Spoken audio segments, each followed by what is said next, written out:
Hello friends, welcome to online maths study Gotan.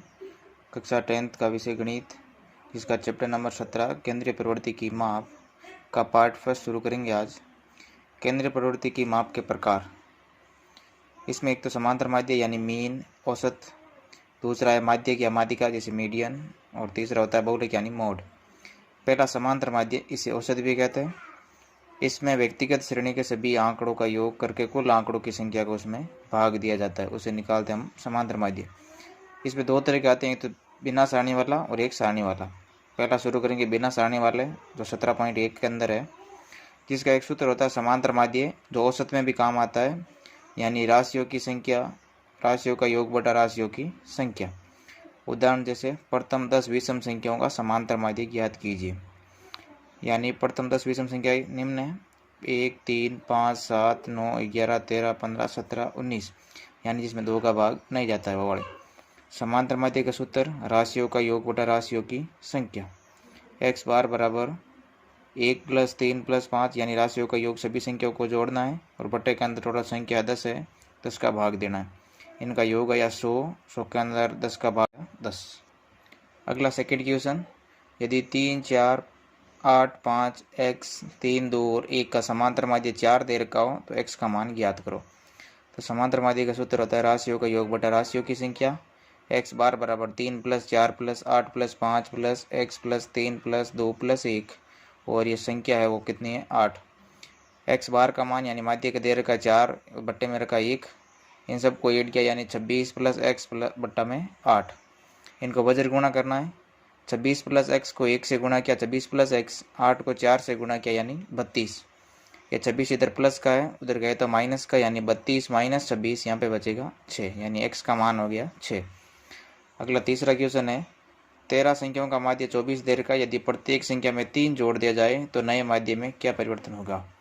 13 संख्याओं का माध्य दे रखा 24, तो 13 संख्या को कुल माध्य यानी राशियों का योग हो जाएगा 13 × 24 यानी 312।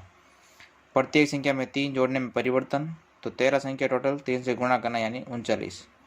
नया माध्य निकालना है, राशियों का योग बटा राशियों की संख्या, यानी 312 + 39 बटा 13, यानी दोनों को ऐड किया 351 बटा 13, 351 में 13 का भाग दिया यानी 27, नया माध्य। अब आते हैं सारणी वाले प्रश्न यानी 17.2 के अंदर। इसमें भी दो टाइप के होते हैं। अवर्गीकृत आंकड़ों से समांतर माध्य ज्ञात करना, जिसका सूत्र होता है x बार बराबर सिग्मा fi बटा सिग्मा fi। इसे सिग्मा कहते हैं। सिग्मा का मतलब होता है संख्याओं का योग, fi यानी बारंबारताओं की संख्या।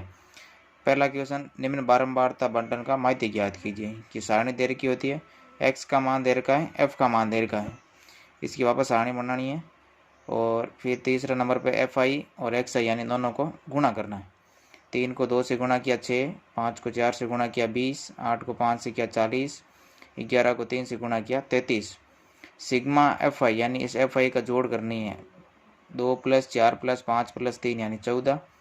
इधर सिग्मा fi xi यानी इन सबको जोड़ करना है, 6 + 20 + 40 + 33 यानी 99, यानी सिग्मा fi xi का मान आया 99, सिग्मा fi का मान आया 14।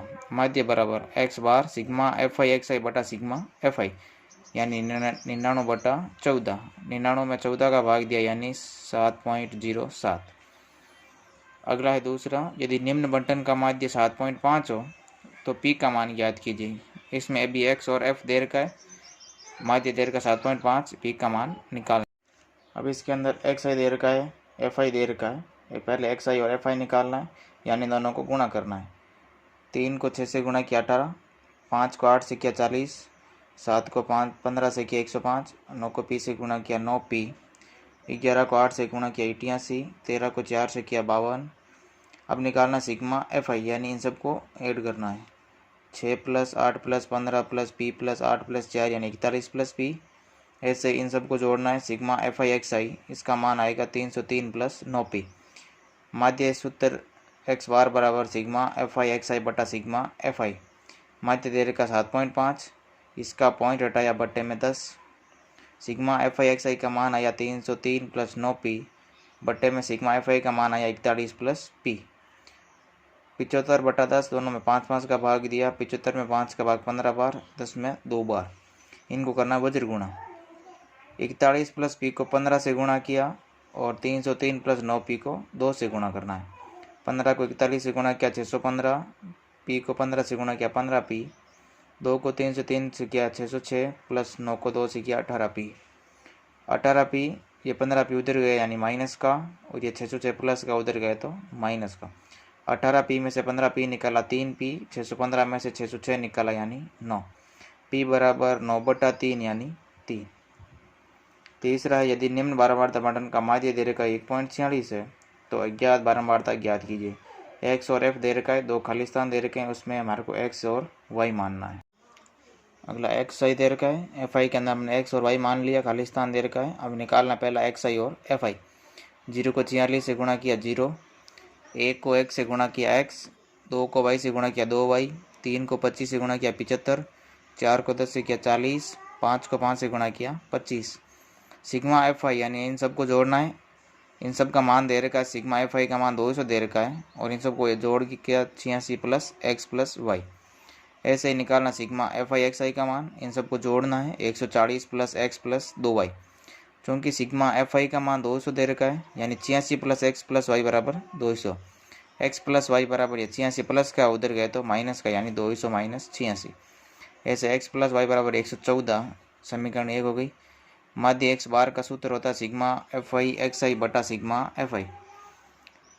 1.46 दे रखा है माध्य, पॉइंट हटाया बट्टे में आया 100 बराबर में 140 प्लस एक्स प्लस 2y बट्टा में 200। 146 बटा 100 इसको वजर गुणा करना है।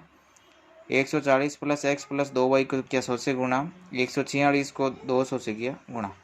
ये 100 इधर गुणा में उधर गए तो भाग में, यानी 200 के अंदर 100 का भाग दिया यानी 2। 2 को 146 से गुणा किया 292। x प्लस 2y बराबर आया 292 माइनस 140, यानी यहाँ पे बचा 152। x प्लस 2y बराबर 152, यह समीकरण 2। समीकरण 1 पे समीकरण 2 को हल करने पर समीकरण 2 है x प्लस 2y बराबर 152, समीकरण 1 है x प्लस y बराबर 114। चिन्ह चेंज किया, सभी हो गए माइनस के प्लस के हो गए, तो ये प्लस का x ये माइनस का दोनों कैंसिल। 2y में से 1y बाकी निकाला यानी y, 152 में से 114 बाकी निकाला 38।